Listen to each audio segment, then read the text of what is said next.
Si me preguntan por la más hermosa, esa es mi mamá.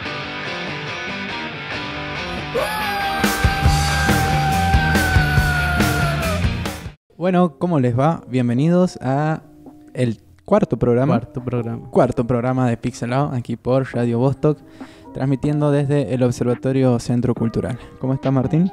Todo bien. Estamos acá con Junco, nuestro compañero. Nuestro compañero, porque acá también estamos con Marcelo Oz, operador. Una masa también. Y bueno, sería el cuarto programa y hoy estamos entrevistando a Pablo Álvarez.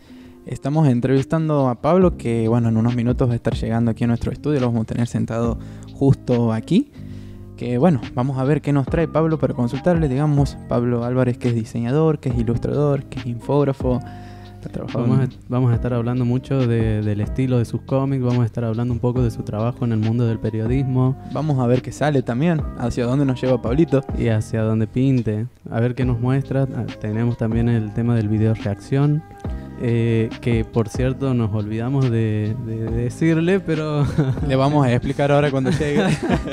Cuando llegue le explicamos, digamos. Generalmente, bueno, joya, porque va a ser lo primero que se le venga a la cabeza, pero posta. Vamos a ver qué sale. Acompáñenos aquí en este viaje que se llama Pixelado Radio por Vostok Radio desde el observatorio. En este cuarto programa, que no esperaba, que sinceramente pensaba que íbamos a estar en el primero y el segundo, pero aquí estamos, seguimos llamándola, violándola, tratando de acompañarlos en todo esto. Les recordamos nuestras redes sociales para cualquier sugerencia, recomendación, para que vean las cosas que estamos subiendo. Y que también nos sigan en Radio Vostok por YouTube, que ahí también vamos a estar colgando de a poquito los programas anteriores que por problemitas de copyright ahí ha habido con las grandes plataformas. Vamos a estar subiendo ahí todos los episodios, nuestras redes sociales. Todos los episodios completos. Porque también el primero tuvimos ahí unos inconvenientes justamente con el copyright. Así que bueno, acompáñenos en este viaje. Esto es Pixelado por Radio Vostok.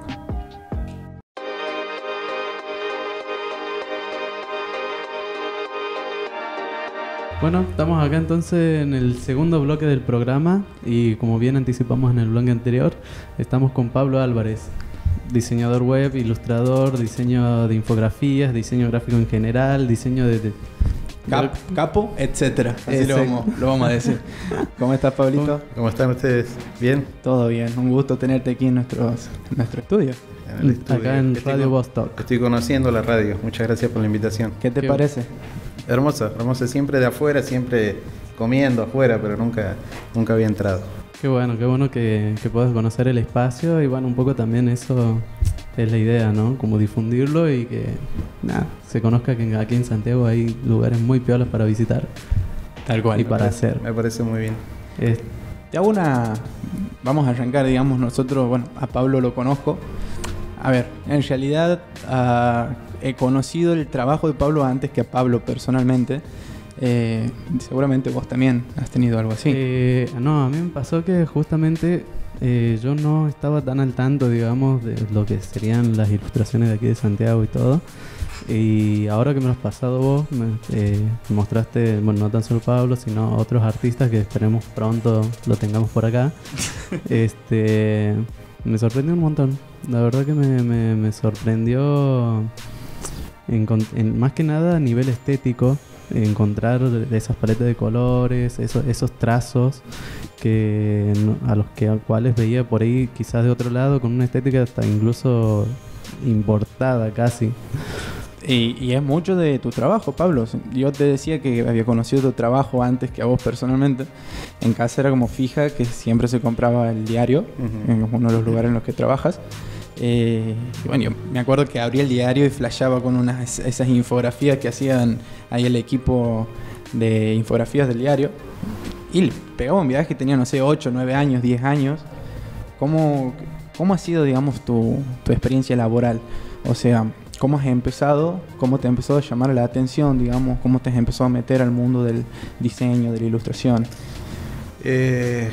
Bueno, yo soy como creo que muchos de los artistas y seguro algunos de tus invitados soy un inquieto, básicamente, digamos. A mí a veces me preguntan si soy...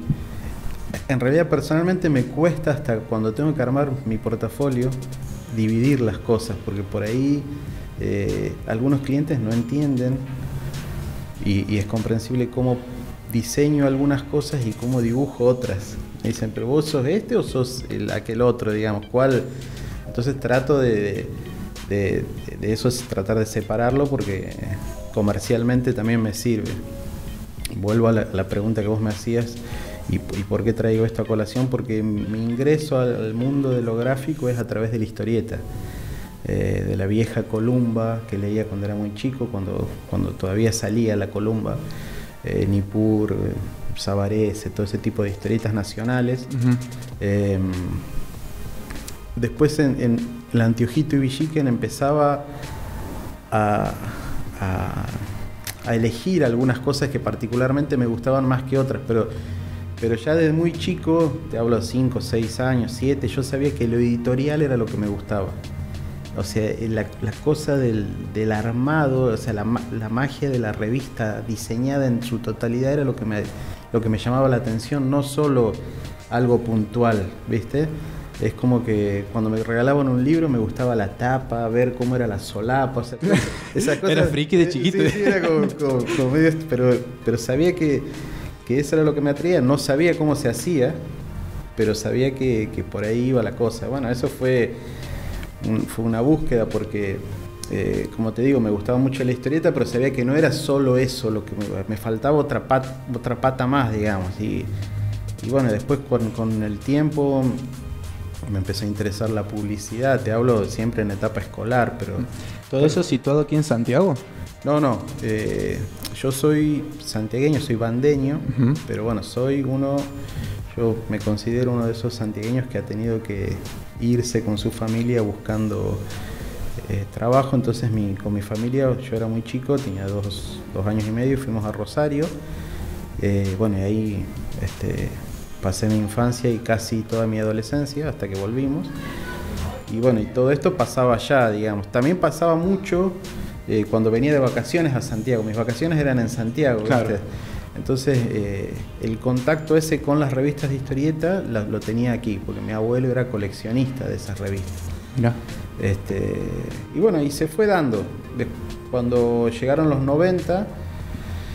Los gloriosos 90. Los gloriosos y económicamente no tan gloriosos 90, y nos volvimos a Santiago.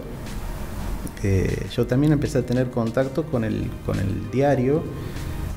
Estoy hablando, yo volví en cuarto año, tenía 16 años más o menos, terminando cuarto año, y empecé a ver que en el diario ya había una movida de ilustraciones y de infografías que no existía antes, y la infografía me empezó a llamar la atención porque yo ahí descubrí que era algo de lo que me gustaba, porque mezclaba todo lo que me interesaba, la ilustración, pero la ilustración que hacía algo, digamos, que contaba algo.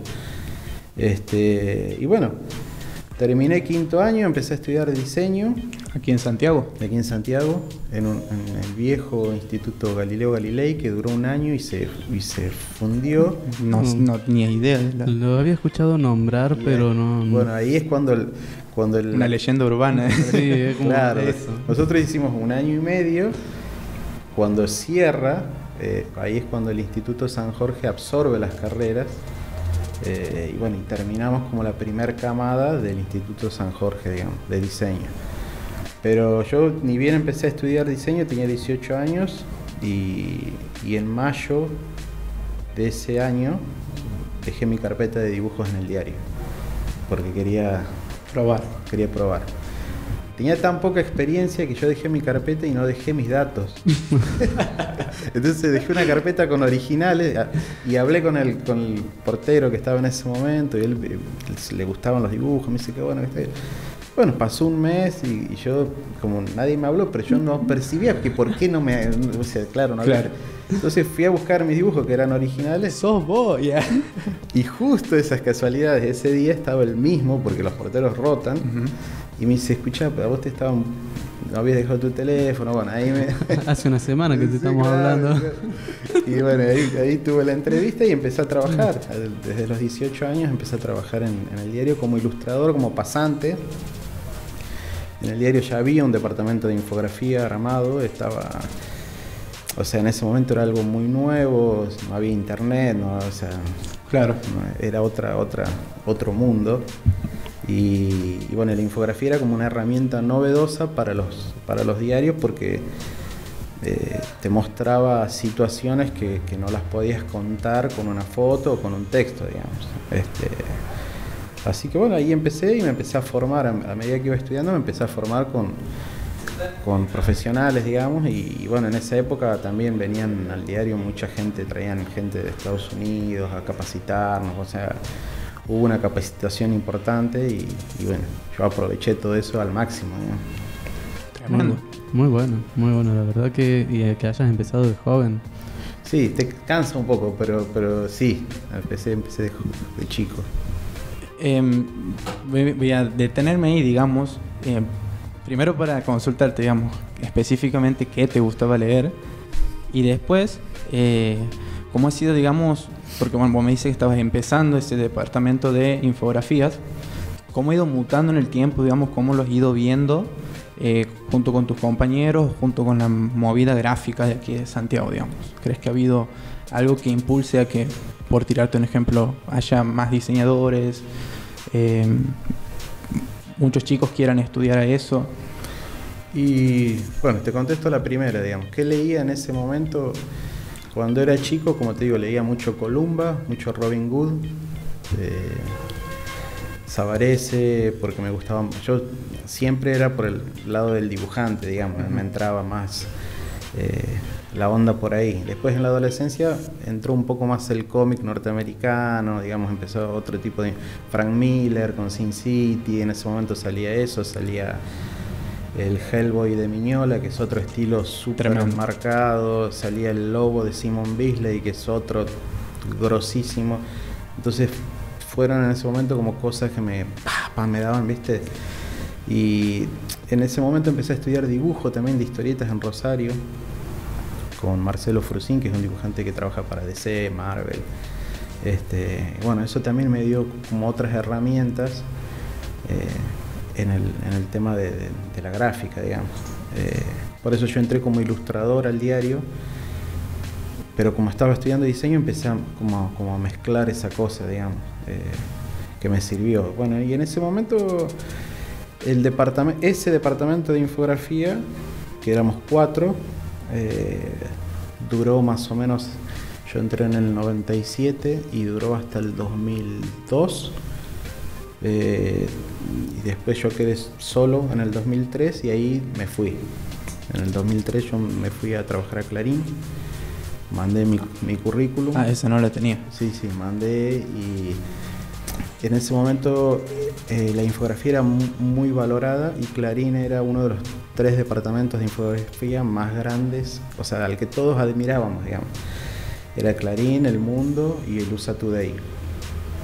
Y bueno, mandé, después de haber ganado unos premios, mandé el currículum por mail, no había otra manera, digamos. Me llamaron y me dijeron, sí, vení, que hay un trabajo para hacer, y bueno, y ahí me fui a hacer una experiencia de casi un año. Ellos tenían que hacer una enciclopedia sobre agricultura, sobre la siembra directa, que es un método específico de agricultura, y esas que salen en fascículos. Bueno, en ese momento se sacaban muchas enciclopedias en fascículos, ¿viste?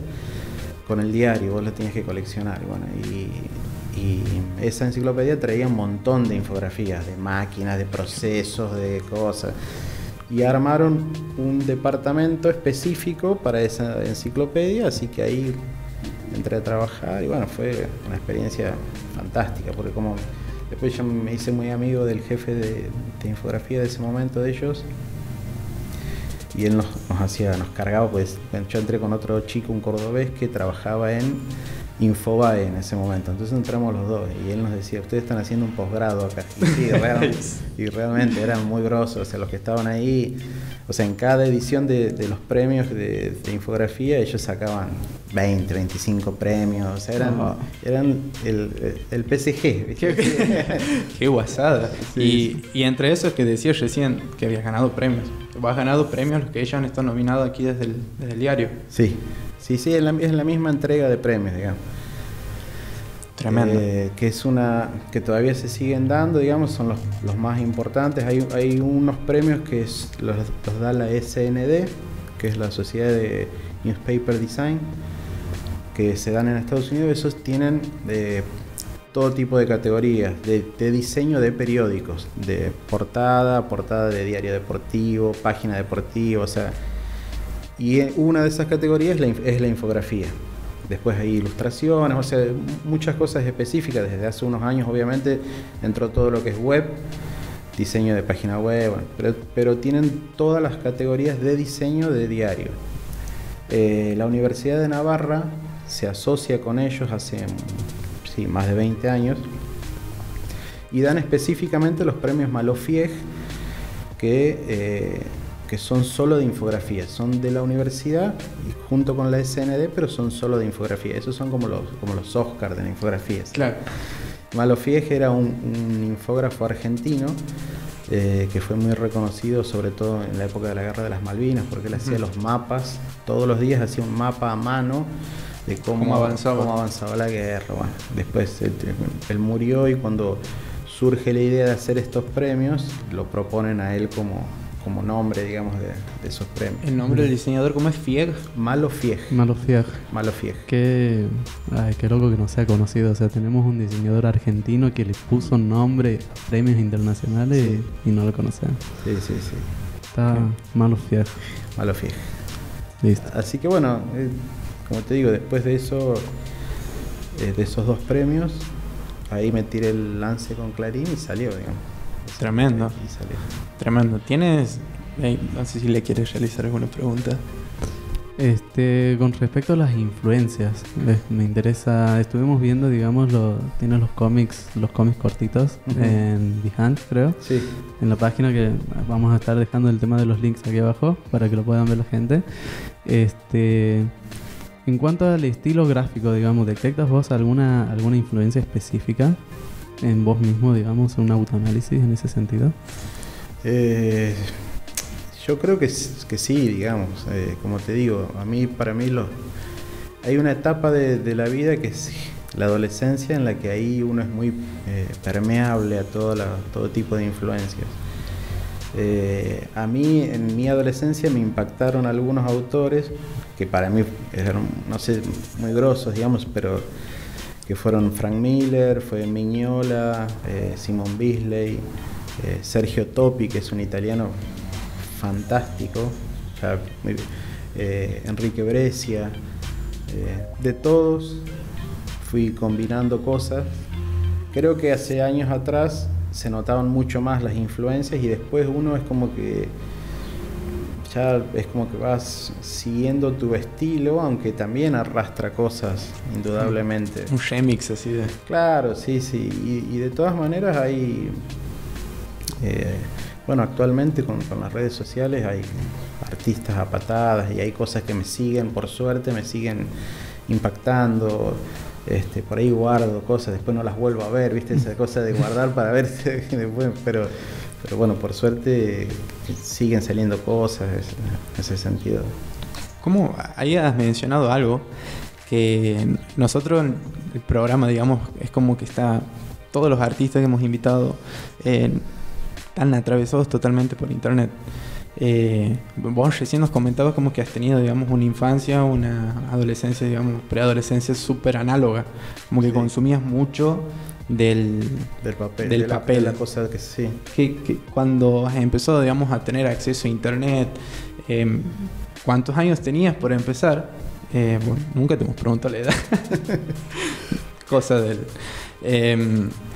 ¿qué consumías, digamos, cuando has empezado a tener acceso a internet, digamos, y cómo crees que te puede haber cambiado por ahí un poco cómo vos percibes el acceso a la información? Mira, yo creo que hay cosas... tengo 42 años. Yo empecé a trabajar a los 18. El año que viene cumplo 25 años de profesional. A mí. Una bocha. Yo tuve acceso a internet cuando entré a trabajar a los 18. En ese momento, en Santiago había creo que una sola conexión, que era un bar que estaba frente a la plaza, que tenía un ciber que mucha atención no llamaba porque no había mucho para hacer en internet, y de ahí tiraban una línea al diario. En el diario había una máquina de uso público de internet, pero era como que... ¿Uso público de los empleados o uso...? No, público de los empleados. Ajá. Me refiero. La máquina estaba ahí. Sí, sí. El que quería, vaya. Claro, pero no era que... te digo, nosotros, o sea, los dibujos todo eran a mano, todo se escaneaba. Si había que hacer una textura, se escaneaba. Telas, o sea, clips, hojas arrugadas, cortadas, todo se escaneaba y se armaba en el Photoshop, que usábamos el Photoshop, el primer Photoshop, que tenía un control Z. Yo decía, siempre me acuerdo porque lo odiaba el Photoshop, porque tenía solo un control Z, tac, y ahí, y chao, no había más. No tenía capas. O sea, era otra... Déjame que lo haga a mano. Sí, básicamente. Y bueno, y de eso, obviamente fue evolucionando después. O sea, teníamos pilas de revistas. Entonces, si necesitabas una foto para una nota sobre, no sé, una familia de vacaciones, era buscar una foto, escanearla. Bueno, era otro... De eso ahora, por supuesto, hay cosas que han evolucionado para bien y otras para mal. No sé, por dar un nombre de una página muy conocida que es FreePic, nos soluciona muchas cosas cuando uno tiene que hacer... Pero a veces es en exceso la solución. Claro. Nosotros teníamos que hacer todo, digamos, no había... Y está bien. Lo malo era que a veces te salía bien y a veces te salía mal porque no tenías los recursos para hacerlo o para complementarte. Yo no digo que esté mal FreePic, digo que está bueno porque te ayuda y te da velocidad, sobre todo en cosas que hay que resolver, o hay cosas que no se pueden hacer y bueno, uno las disimula y le agrega y lo transforma. Pero yo me acordaba una etapa que hicimos no sé, debe tener 20 años, de un suplemento de Los Simpsons, no me acuerdo pero era una de las primeras temporadas de Los Simpsons. Y yo tenía un dibujo que estaba medio mal, no sé si era de una revista, y bueno, ahí había que redibujarlo encima, o sea, que había que calcarlo y hacer todo, o sea, hoy quizás buscás, bajás, cortás, ponchás, listo, o sea, lo podés conseguir vector, PNG. Yo creo que hubo cosas que me cuestan las redes porque yo veo que no, ¿viste? No las termino de entender, pero la exposición que te dan es buenísima, digamos. O sea, nosotros sobre todo con el tema de la historieta, pasé todos los procesos y la difusión de algo que no es tan popular, o sea, era mucho más costoso, digamos. Yo siempre digo que yo era freak en una época en la que no estaba bien visto ser freak, ¿viste? O sea, ahora es recopado. Sí. Ahora hace 5 años se ha puesto de moda porque nosotros también lo hemos sufrido, ¿viste? Tranquilo. Claro, no, ¿viste? Pero ahora éramos como, o sea, me acuerdo que en la secundaria cuando empecé a consumir cómic tenía un amigo que era compañero súper fan, entonces tenía un placar solo de cómics. Entonces todos los días él me llevaba lo que a él le gustaba para que yo pueda acceder, pero era como una operación, todo escondido y... pero bueno, porque era así. Pero por suerte eso también evolucionó, no solo en la aceptación de la cultura popular, sino en la aceptación de lo que al otro le gusta, digamos. Eso en general, digamos, sea cultura freak, diseño o diversidad, digamos, eso está bueno. Actualmente el tema de las ilustraciones, ¿volviste en algún momento a trabajar a mano o últimamente ya es todo digital? No, yo últimamente, desde hace un año para acá, sí estoy mucho más digitalizado, digamos, pero no, siempre vuelvo al papel, sí. El tema fundamental, por ejemplo, en mi caso con el tema de los cómics o de las ilustraciones, que me empezó a volcar a lo digital es la imposibilidad de poder conseguir un buen escaneado de las cosas. Los artistas hay artistas que siguen trabajando hacen la tinta en papel y el color en digital, pero porque tienen acceso a escáner grosísimos o de buena calidad y aparte de buen tamaño, porque una página de cómic generalmente es más grande que una 3 o una ilustración, por más que salga más chico uno lo hace, y tener que escanear en partes, a veces se puede escanear en parte porque la viñeta lo permiten, pero si hay que partirlo y después unir, es un problema. Entonces por eso básicamente algunas cosas las dejé de hacer a mano y me pasé a lo digital. ¿Qué onda eso? ¿Vos lo laburas de esa manera? Digamos, empiezas en papel, lo escaneas y al digital, o ya totalmente digital. El proceso que más utilicé fue hacer hasta la tinta en papel y el color en digital. ¿Y qué onda? ¿Has intentado alguna vez hacer todo en digital? ¿Lo haces todo en digital Y ahora? últimamente estoy haciendo todo en digital, digamos.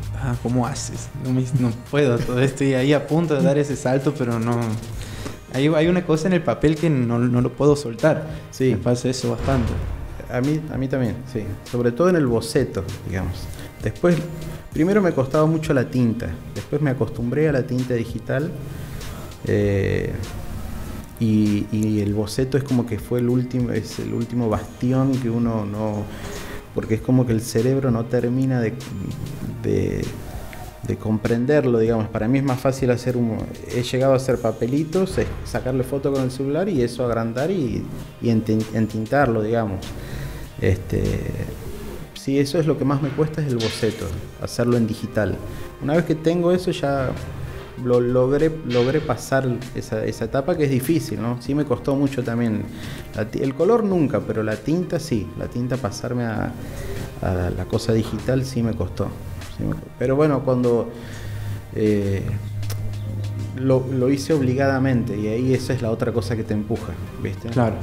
Lo tenía que hacer sí o sí por cuestiones, como te digo, técnicas, productivas, de prolijidad, de que te equivocás y nomás borrás, y bueno, así que eso me obligó un poco a convencerme. ¿Cómo es tu relación con el tema de las narrativas en tus cómics, digamos? Generalmente sueles escribir historias para las cuales te nace luego el tema de la ilustración, el tema de la imagen, o por lo general a partir de un imaginario visual es que vas enlazando una historia que quisieras narrar. Definitivamente soy un mal guionista. Las historias que tengo dibujadas y guionadas, más que nada fueron por un impulso muy grande, sabiendo siempre mis limitaciones del guión, o porque necesitaba armar muestras para mostrar a editores. Lo último que dibujé, que me lo publicaron en Estados Unidos, son con un guionista, digamos. Claro. También estoy dibujando 2 historias con 2 guionistas distintos, que trabajan para afuera, bueno. Pero mis guiones son malos. Entonces lo que yo hago es, de una idea que tengo o de algo que quiero dibujar, que generalmente es por una cuestión de estética, porque me gusta una estética definida, que es todo lo fantástico medieval o cyberpunk, ¿viste? Esa onda así. Entonces de esa estética empiezo a armar mis guiones para darle forma. Yo generalmente dibujo las páginas y ahí le añades la historia. De una idea más o menos la dibujo, y ahí le voy agregando diálogos y voy cambiando viñetas, y bueno, y así. El proceso ahí se va desarrollando sobre la marcha. Claro, sobre la marcha. Al revés, tremendo. Mira, tienes ahí unos finales inesperados también que le dan un toque a los una vuelta. Siempre hay una vueltita de tuerca. Sí. Muy bueno. Pero ese es mi proceso. Esto último que dibujé para Estados Unidos, el guionista es dibujante también. Y él los guiones me los pasó igual, o sea que no estoy tan loco. Él también me pasó las páginas bocetadas con los diálogos. Nada más que me dio la libertad de que si yo quería cambiar los encuadres, digamos, de las viñetas, lo haga. Pero para él también era más fácil ir escribiendo sobre algo que va viendo. Claro.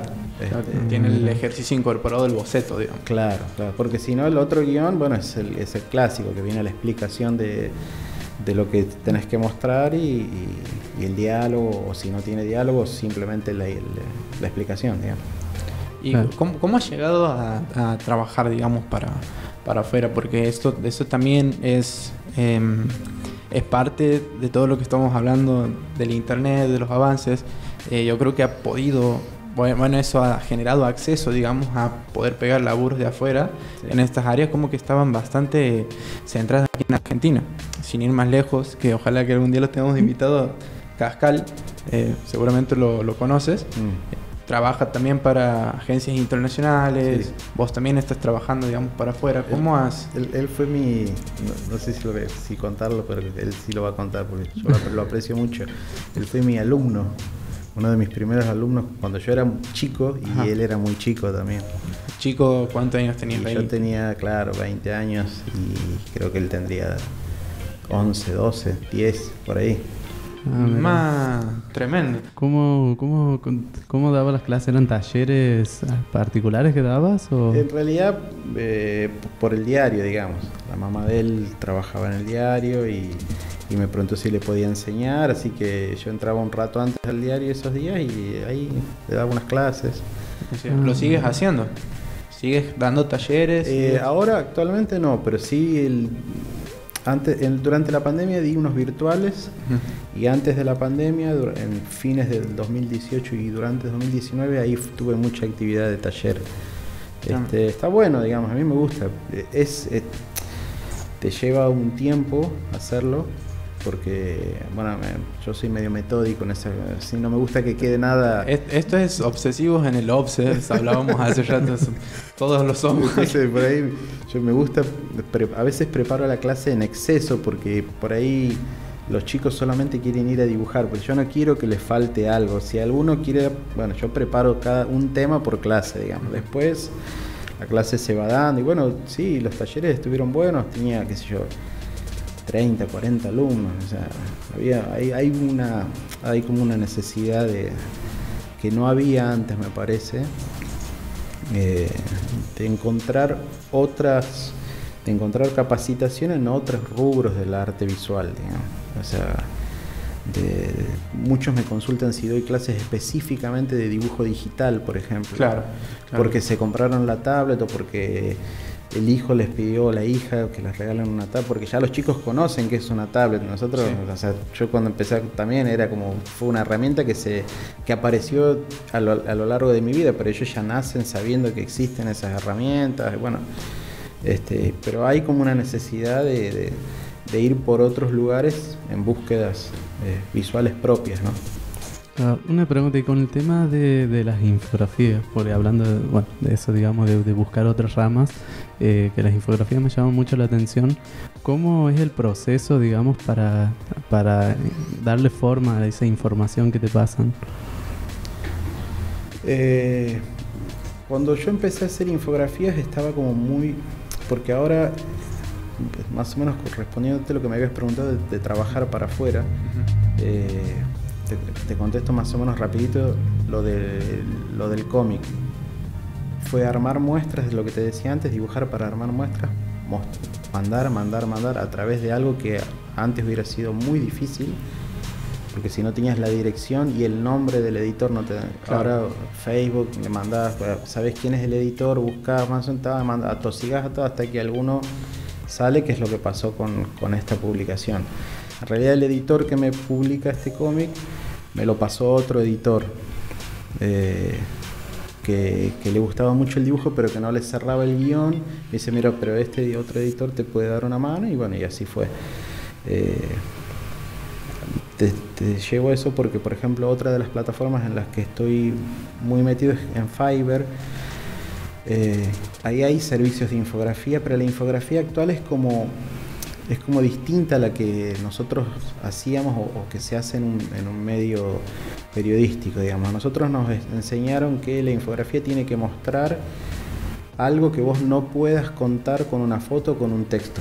Tiene que contar un proceso de algo. Y tiene que, dentro de ese proceso, encontrar la parte que vos vas a contar, porque a veces no se puede contar todo un proceso, digamos, porque es muy largo.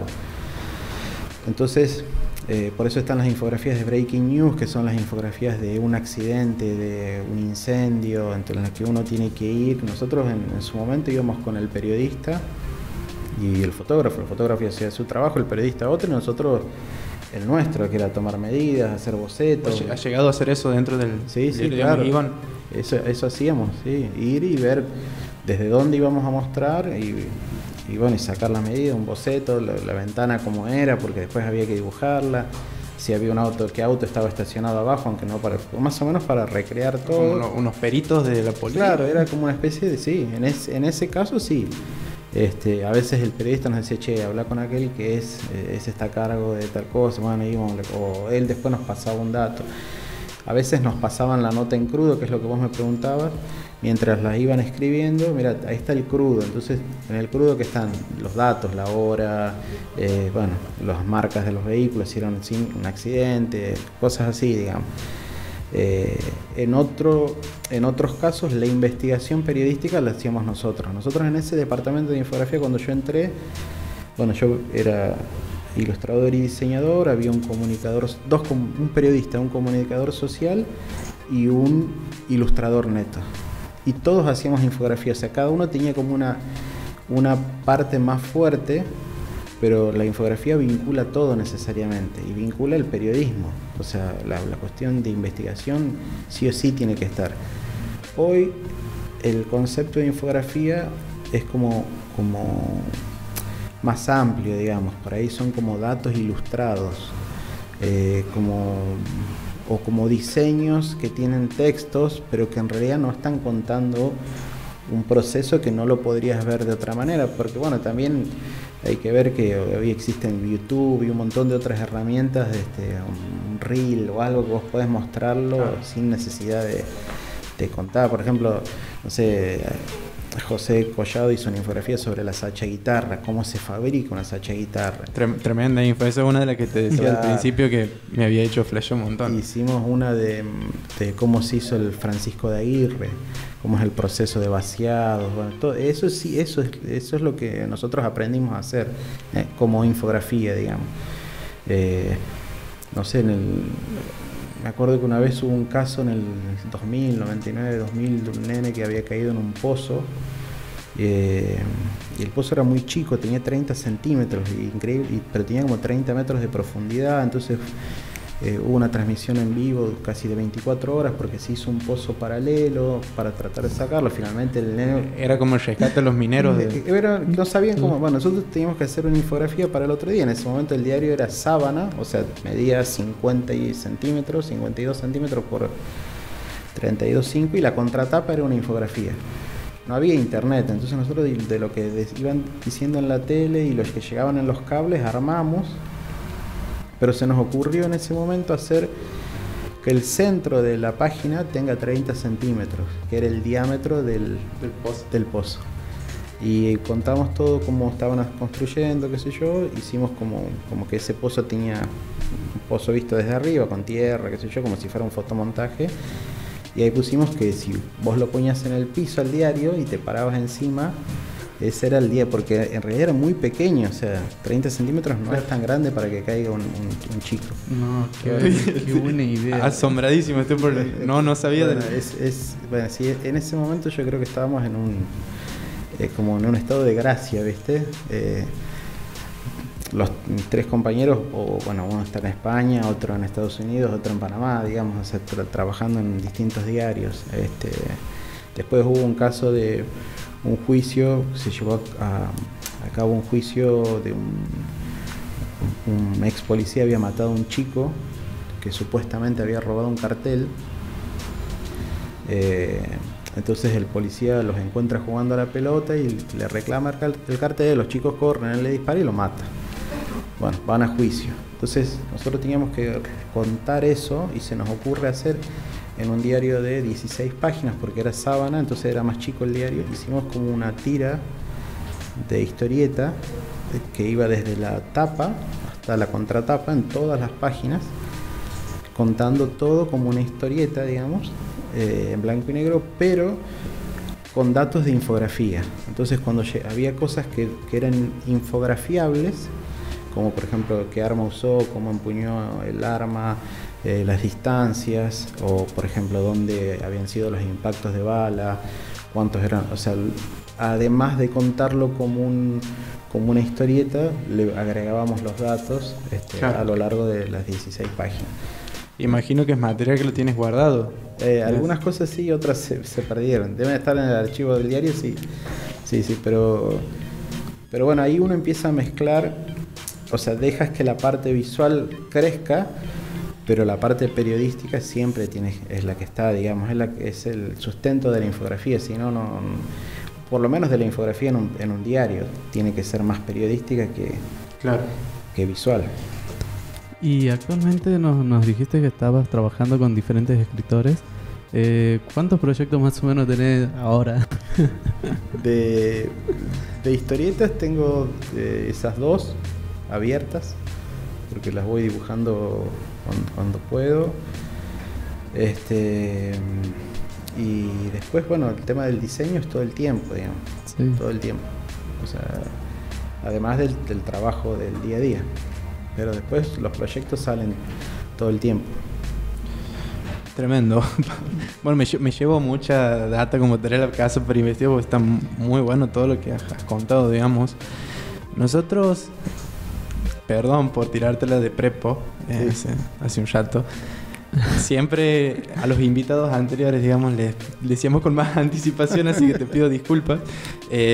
Siempre tenemos una dinámica con los invitados, que es, digamos, que nos muestren algo. En el caso, los invitados anteriores era un videoclip. Como no hemos podido avisarte con más tiempo, o me he colgado en avisarte con más tiempo, vos tienes permiso para mostrarnos qué has estado consumiendo últimamente. O sea, que un video, una película, una serie que vos digas, de esto me gustaría hablar, esto es de lo último que estoy viendo y que me ha tocado desde los sentimientos, desde la parte gráfica, desde la parte visual. Páginas, la artistas. Mira, de lo último, pues sí, vos me mandaste un mensaje medio tarde cuando yo ya estaba escribiendo. Y lo primero que se me vino a la cabeza fue un video de Pearl Jam que es Dude Evolution. Porque, bueno, yo ya estaba saliendo de la adolescencia, pero el autor de ese video, los autores de ese video, que uno es Todd McFarlane, que es el autor de Spawn, que fue un cómic emblemático de los 90, emblemático por el estilo de dibujo y porque McFarlane junto con Mignola, con Jim Lee, rompen con las grandes editoriales en ese momento. Te hablo de una época en la que no había internet, o sea, Claro. un número de Spider-Man vendía 1 millón de ejemplares, o sea, realmente eran poderosas, y ellos como eran jóvenes y las condiciones que exigían no se les cumplían, y eran las estrellas, digamos, los dibujantes estrellas rompen y arman sus propias editoriales. McFarlane arma Image y Mignola arma Dark Horse. O sea, tienen esa impronta de separarse y bueno, y la industria los empieza a hostigar, aunque el público los pone como en un pedestal. Y bueno, ese video, además de que es excelente la animación, el tema, bueno, Pearl Jam también es una de las bandas que escuchaba en esa época. Creo que me acordaba de eso cuando me pedías una referencia. El otro autor, el director, creo que es de ese video, es también el director de otra serie que fue fantástica, que fue Batman, la serie animada. Sí, le he visto. Que bueno, en los 90 también fue una cosa, creo que cambió, ya venía cambiando el personaje después de las películas de Tim Burton, pero creo que la serie fue lo más icónico que tiene el personaje. Y bueno, que se junten ellos y que se junte Pearl Jam y que hagan un video que además es fantástico y que va a tempo perfecto con cada parte de la canción, me parece que está buenísimo. Bueno, Vamos a ver Pearl Jam. para mí lo venía preparando, ya visto los programas anteriores, de hecho, che, le voy a llevar algo a los chavos porque esa explicación no es improvisada. Me acordé de ese video, porque últimamente, la verdad, tengo poco tiempo para ver cosas. O sea, que haya visto algo completo, no sé. No, Creo que fue Game of Thrones y después, Oh. después ya. mi pésame. Que- Entonces, Después bueno, no, nada más. entonces, bueno, vamos a ver un videoclip de Pearl Jam. ¿Cómo se llama? Dude Evolution. Dude Evolution. Vamos a dejar abajo, digamos, en la descripción el video para que, bueno, vayan a verlo. Mientras, cortamos con una cortinita y en breve lo comentamos.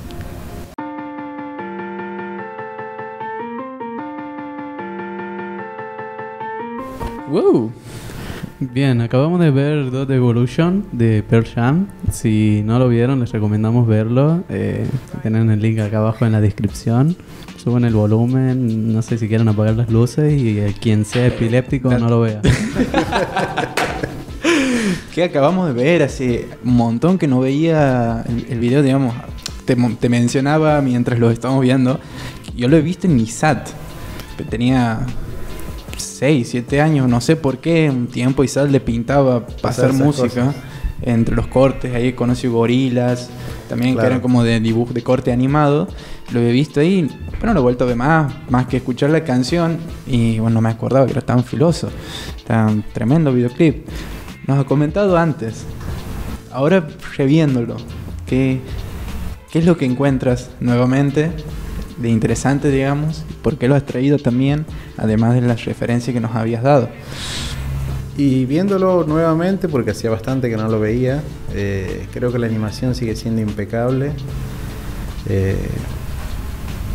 Me hizo sentir más viejo porque porque la animación es toda hecha, es otro momento, ¿viste? Está todo hecho a mano. Es una crítica social que no critica las redes sociales ni los celulares, porque todavía no, en ese momento no existían, digamos. Pero bueno, creo que funciona perfecto. Tiene como por ahí, viéndolo ahora, como un dejo de Pink Floyd, de Wall en algunas imágenes. Eso te iba a decir, Pero creo que sí funciona, la canción también. El palo con los auriculares. Sí, totalmente. Muy bueno, muy bien el tema del ritmo visual que tiene y o sea, tiene incluso hasta escenas surrealistas, digamos. Inclusive algo que me gusta mucho, digamos, de cómo va trabajando toda esta crítica social, es de finales de los 90, Sí. el clip. 98 decía. El 98. Vos, digamos, en ese momento, ¿cómo llegaste al clip, digamos? ¿De dónde lo viste? Y en ese momento supongo que por MTV. Por el MTV de cuando pasaba música de verdad, digamos. Cuando era Music Television. El programa anterior hemos hablado de MTV, que había hecho un rebranding, digamos, tratando de agarrar otra vez el público que siempre lo ha consumido y se le ha ido para otras plataformas. Y bueno, en MTV también es la cuna de volver a los hacer 90s. de volver a hacer Claro. tendencia para... Pero claro, yo creo que en ese momento también MTV empezaba con el tema de las animaciones muy fuerte.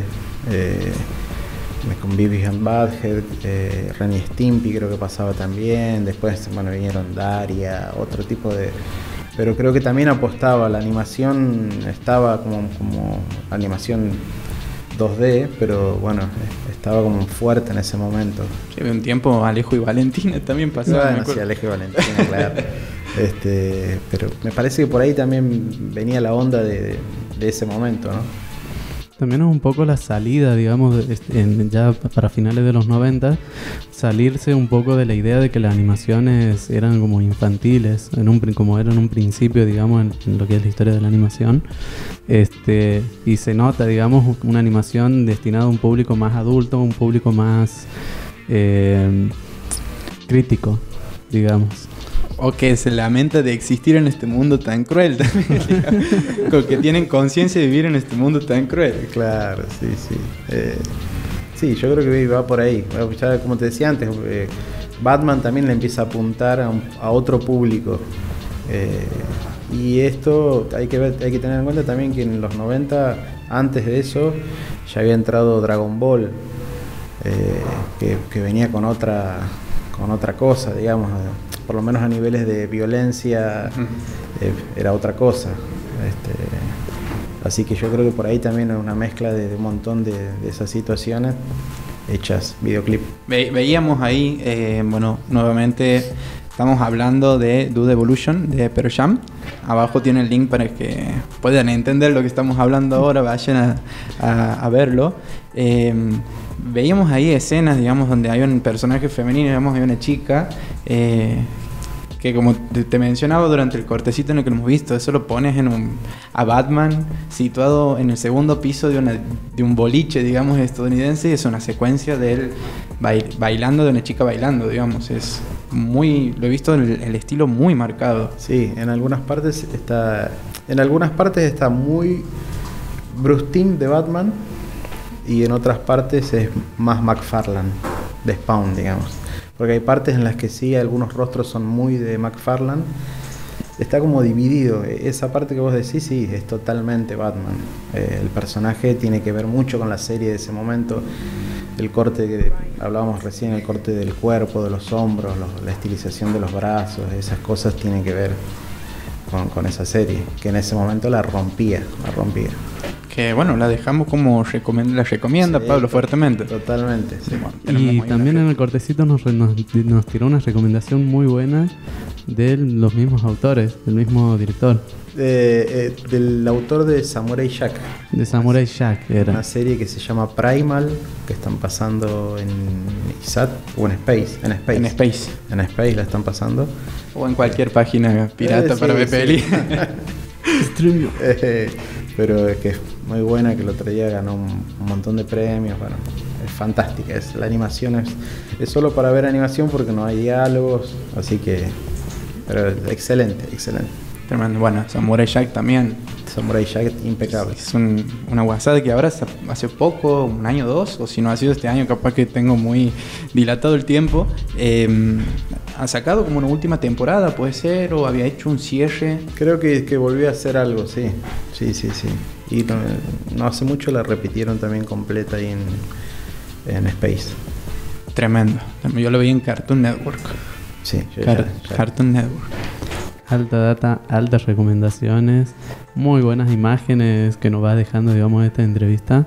Tenemos que seguir un tema del programa porque vamos con el tiempo. Sí, así que honestamente sí, no sé, es como quedarse charlando 3 horas ahora. Sí, pues podemos ir después en el corte, bueno, seguimos, vamos a tomar una cerveza, algo, pero muchas gracias, Pablo, por haber venido a nuestros estudios, digamos, nos quitó un tiempito ahí, espero que lo hayas pasado bien, te hayas sentido cómodo. Sí, por supuesto, siempre está bueno porque los artistas, los diseñadores, los que trabajamos solos, siempre está bueno poder contar lo que hacemos, poder visibilizarnos al margen de que hoy lo podemos hacer por las redes, pero está bueno llegar, ¿no? Y así que les agradezco muchísimo la oportunidad. No, por favor, gracias a vos por todo. Ese ha sido Pablo Álvarez. Ahora seguimos, digamos, con el último bloque de lo que es este cuarto programa de Pixelado. Acompáñenos aquí por Radio Vostok.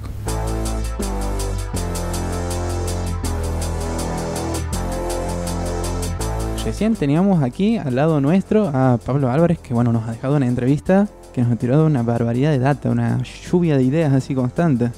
Mucho para ver de su trabajo. Vamos a estar dejando los links de Behance, donde tiene unos cómics cortos, pero se los recomiendo, digamos.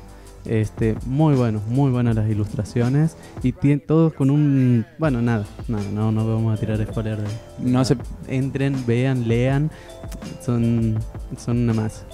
También está el link de YouTube al video que hemos estado hablando anterior a este corte. Por favor vayan, revísenlo, que es un tema de Pearl Jam, Dude Evolution. Que bueno, Pablo también nos ha tirado datas que no sabía, digamos, respecto al video, que está muy interesante. Nos ha dejado recomendaciones también. Y justamente, hablando de recomendaciones, ese es el bloque de las recomendaciones. Como vamos a estar ya, la verdad que dedicamos mucho a una entrevista que no podíamos, no nos dimos cuenta, así que vamos con este bloque, va a ser más cortito que las veces anteriores. Bueno, como recomendación, ya que estamos en octubre y si les pinta ver algo, un tipo thriller psicológico, digamos, pero ya que estamos hablando de animaciones hechas para público adulto, lo que tenemos es un stop motion. No, ni siquiera, No perdón, es no es un un stop stop motion, son marionetas al buen estilo de Plaza Sésamo, si se lo ubican. Sí, Pero y tienen la particularidad que son bastante turbias. en resumen. En resumen, son bastante turbias, o sea, no es apto para todo público, eso lo vamos a recalcar, pero le vamos a dejar el link ahí, ya que si quieren ver terror, a veces absurdo, a veces psicológico, tiene una mezcla ahí de inocencia y... Lo que sí no es para ansiosos, ya que los realizadores, que es Vicky Show, no sé si vieron hay un videoclip de Tame Impala, que es toda de plastilina, de una cabecita que se va como I only go hundiendo. backwards. Ese tema, bueno, son los directores de ese videoclip. Y Don't Hurt Me, I'm Scared. No me asustes, no me abraces, estoy asustado. No es una serie que primero no tiene muchos capítulos y no es que el próximo año van a sacar uno o capaz que Se sí, toman este su año tiempo. capaz que toque. Ojalá, ojalá. Hay un par de años entre capítulo y capítulo. El último ya son creo que 2017, 2016. Sí, estamos ya casi 6 años de la publicación de su último capítulo y recién hace unas semanas lanzaron un adelanto de un lo que tráiler. sería lo que se viene. Lo que se viene. Es un relato que van construyendo muy de a poco, pero la verdad que es para verlo. Repetimos que no es apto para todo público. Vamos a dejar el link, digamos, aquí en nuestra descripción. Por ahí, si son personas con epilepsia, también tengan cuidado para verlo porque es un terror bastante grosso. Eso si lo quieren ver, digamos, en octubre, sumado a... Y lo que tenemos para hoy, tenemos a Cinema Moloco. Exactamente. Y alta película para octubre, bueno, recién estábamos hablando un poco de algunas lecturas, digamos, que se pueden hacer con respecto a ciertas temáticas. Es una película que bueno, no queremos hacer spoiler por ahora, pero si se acercan hoy a Cine Moloco, probablemente va a dar mucho de qué hablar, así que... Es una película de terror de culto. Exactamente, también. Estamos hablando del bebé de Rosemary. La semilla del mal. Alta peli, alta crítica, alta todo. Que conjuga también en este mes especial de Cinema Moloco, donde va a estar proyectando, digamos, durante todo octubre, películas de terror, no solamente Bebé Rosemary. Se ha proyectado anteriormente Tuvimos El Exorcista en la semana pasada. Exactamente. Así que bueno, ya saben el nivel de películas que van a tener. Vengan, charlen, disfruten de paso de una buena comidita, una par de cervecitas al aire libre y con toda la mejor onda. Muchas gracias por escucharnos. Este ha sido el cuarto programa de Pixelado. Les recordamos, antes de finalizar, les recordamos nuestras redes sociales y que pueden encontrar, digamos, acá abajo las redes tanto del programa como de Post-Talk y el Observatorio. Y también un link a Cafecito. Exactamente. Ya que en lo que necesitamos, digamos, esto es un proyecto autogestivo, el espacio de por sí, digamos, es autogestivo. Y para apoyar un poco todas estas movidas, piolas, digamos, que se busca hacer en este colectivo de personas, en esta comunidad de personas, muchas veces se requiere, digamos, de un apoyo de la comunidad que se busca crear. Y bueno, les recordamos el cafecito por si pueden aportarnos un grano de arena para sostener este espacio, para sostener estas visitas, estos entrevistados. Les vamos a estar muy agradecidos. Esto ha sido el cuarto programa de Pixelado. Por acá por Radio Vostok. Espero que les haya gustado. Los esperamos la semana que viene.